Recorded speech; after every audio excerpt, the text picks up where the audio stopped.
It's 1921 in the ruins of Carthage. Archaeologists unearth urns filled with the charred bones of infants. The reports call it a cemetery, but the whispers, they call it something else, a place where children were sacrificed to an ancient god, a god known as Moloch.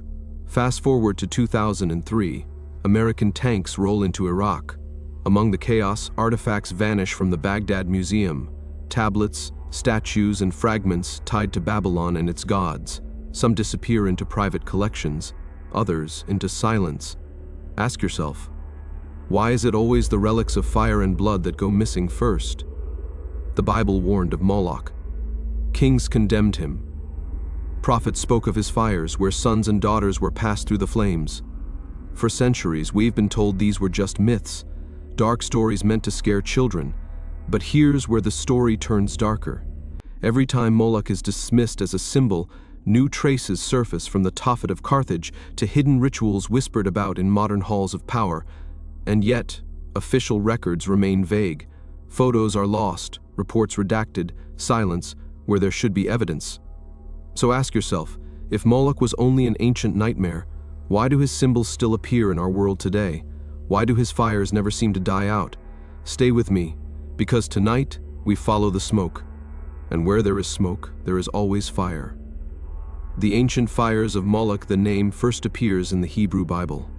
Leviticus 18:21 warns, "Do not give any of your children to be sacrificed to Moloch."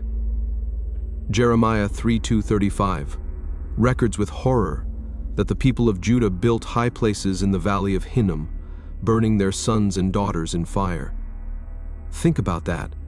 These weren't vague metaphors. These were warnings written as if the prophets stood before the flames themselves. But who or what was Moloch? To the Israelites, he was the embodiment of everything corrupt, the foreign god who demanded the ultimate price. To later scholars, he was a demon, a destroyer, a fire that consumed not just bodies, but futures. Centuries later, archaeology seemed to confirm the story. In the 1920s, at Carthage in modern-day Tunisia, excavators uncovered what they called a Tophet. Inside, they found urns packed with tiny bones, the remains of infants, sometimes mingled with lambs. Charred, blackened, burned. Some researchers called it a cemetery for children who died young. But others, including those in a 1980s BBC documentary, asked the darker question, was this a burial ground or an altar of sacrifice? The debate has never ended. On one side, skeptics insist it was a cultural misinterpretation, a tragic but natural cemetery. On the other hand, historians point to ancient eyewitnesses, Greek and Roman chroniclers who described Carthaginian parents placing their children in the arms of a bronze idol, flames roaring beneath. And here is the tension. The Bible condemns it. The bones seem to confirm it, yet modern voices still hesitate. Why? What are they afraid of? Acknowledging? Ask yourself, if Moloch was only a myth, why did ancient authors write as though they had seen the smoke with their own eyes? From myth to empire, as centuries rolled forward, Moloch's shadow stretched across empires.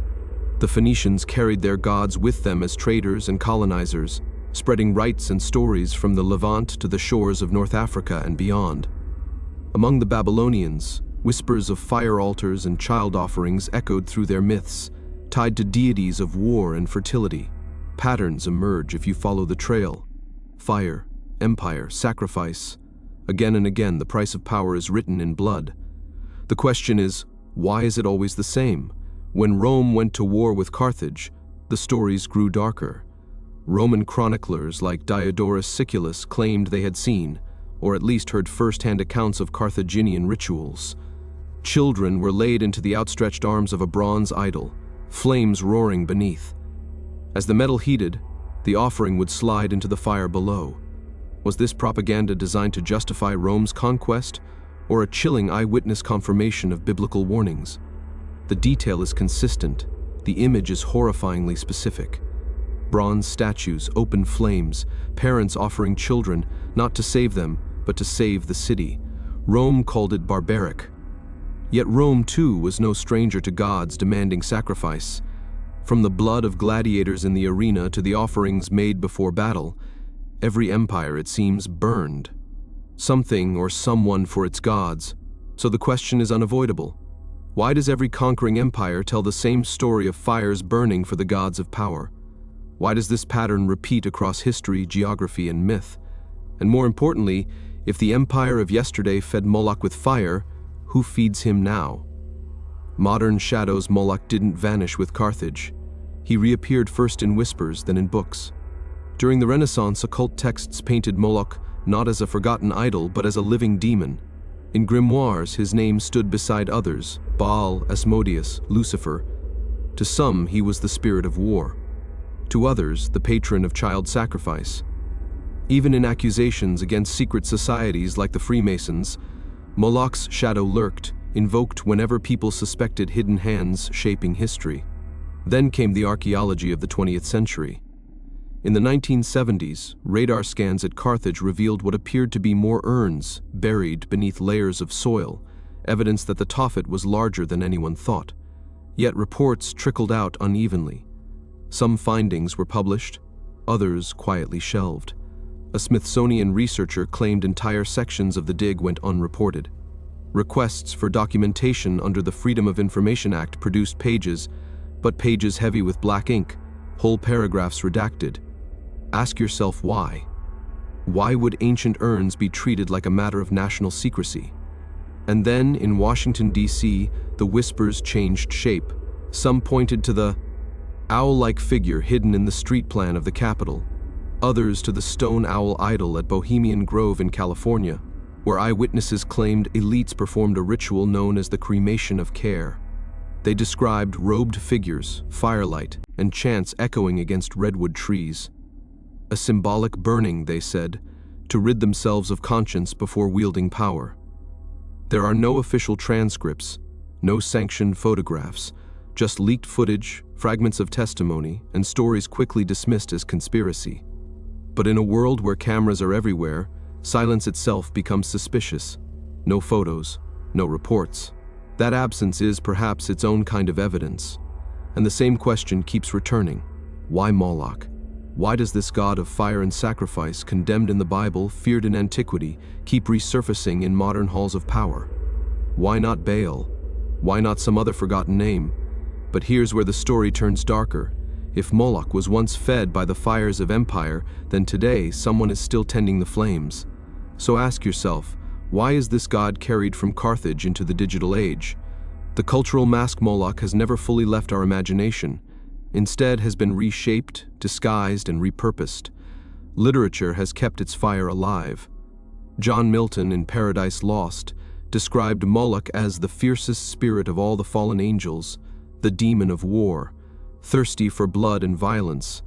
Centuries later, the poet Allen Ginsberg resurrected him again in Howl, painting Moloch not as a bronze idol, but as a machine. Moloch whose mind is pure machinery, Moloch whose blood is running money.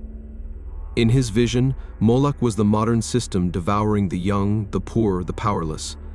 And here's the unsettling truth: maybe Moloch never needed altars of bronze. Maybe the fires he demanded were never only physical, because in every age, something has been burned to keep power alive. In Milton's time, it was war.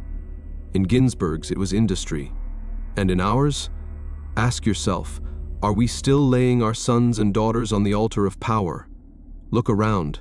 Children sacrificed not by flame, but by poverty, by the war zones that governments keep fueling, by drugs flooding the streets, by systems that chew them up before they even reach adulthood.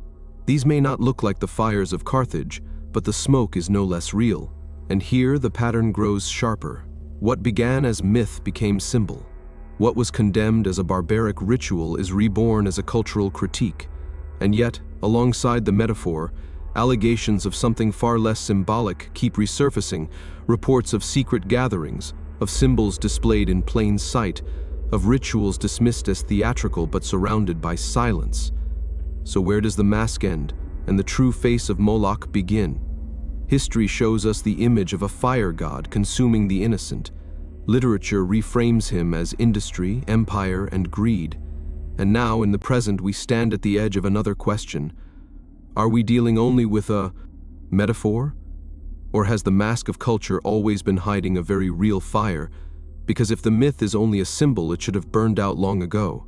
Instead, the name persists, the pattern repeats, and the silence remains. And that silence leads us into the final escalation.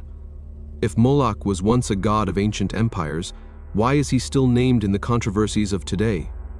Present-day allegations, we move from metaphor to monuments, from poems to public squares, and the name Moloch keeps reappearing where power is most visible. In November 2019, a statue portraying a Moloch-like idol was placed at the entrance to a Colosseum exhibition in Rome. The placement ignited outrage among some Catholics and commentators who saw a pagan god on sacred ground. Museum officials said it was part of a cultural display about Carthage. The incident didn't prove a conspiracy, but it did force a question into the open. Why place that image at the threshold of one of the West's most sacred memory sites? Symbols, once dismissed as curiosities, often travel into darker contexts. Think of the Bohemian Grove, the concrete owl, the theatrical cremation of care, a rite that has been filmed, investigated, and ridiculed in equal measure. When reporters and documentary filmmakers entered those grounds, they found a performance drenched in symbolism, firelight, effigies, masked proceedings. To some observers, it was harmless pageantry. To others, a symbolic rehearsal of conscienceless power.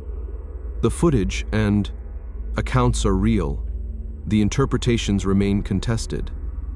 Then there is the shape of secrecy, declassified fragments, partial FOIA releases, a museum catalog that omits whole pages.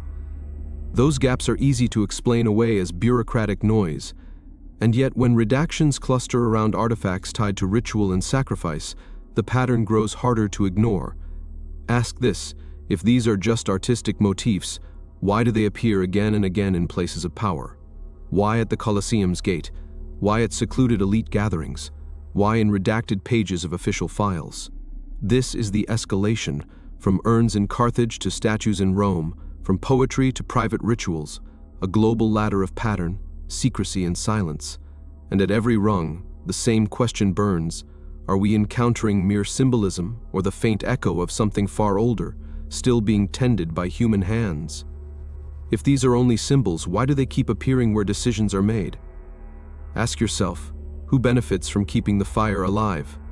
History's darkest gods don't die, they adapt. The names change, the symbols shift, the altars look different.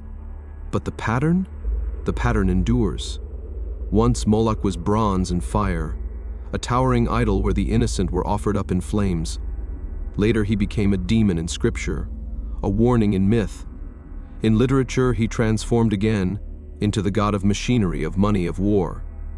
And now in the present, his image appears where power gathers and where secrecy reigns. So ask yourself, if Moloch was once fire and stone, today he may be money, greed, or war itself. What we burn may no longer be children in pits of flame, but futures stolen by poverty, wars waged in their name, or lives cut short by systems designed to consume. The evidence is fragmentary. The reports are redacted, the photographs are missing, the witnesses contradict each other.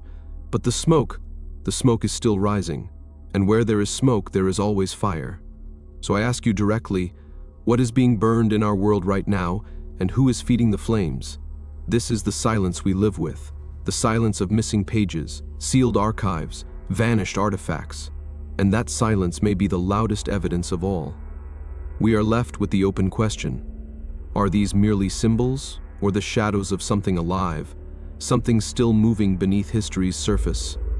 Join us, because what remains hidden shapes the world we live in. Our task is to guard forbidden history, to follow the smoke where others look away, and to ask the questions no one dares to answer. And the question we may never escape remains: is Moloch still among us?